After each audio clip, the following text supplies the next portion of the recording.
வரலாற்றில் மிகப்பெரிய கிளர்ச்சி தலைவனை அவனுடைய சொந்த நண்பர்களே கொன்றனர். இது 1910 மெக்சிகோ. ஒரு விவசாயி மகன் உலகின் மிகப்பெரிய புரட்சிப் படையை வழிநடத்துகிறான். பன்சோ வில்லாவின் வடக்கு பிரிவு ஒவ்வொரு போரிலும் வெற்றி பெறுகிறது. அவன் பணக்காரர்களின் நிலங்களை ஏழைகளுக்கு பகிர்ந்து கொடுக்கிறான்.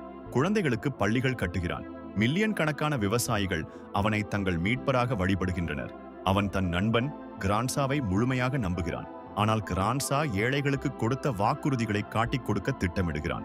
வில்லா மீண்டும் கெரில்லா போருக்கு திரும்புகிறான். அவனுடைய பழைய நண்பர்கள் பயப்படுகின்றனர். 1923 சிவாவாவில் ஒரு குடும்ப விழாவுக்கு செல்கிறான். இயந்திர துப்பாக்கிகள் அவனது காரை நோக்கி சுடுகின்றன. புரட்சியாளர்களே அவனை கொல்கின்றனர். மக்களின் வீரன் பன்சோ வில்லா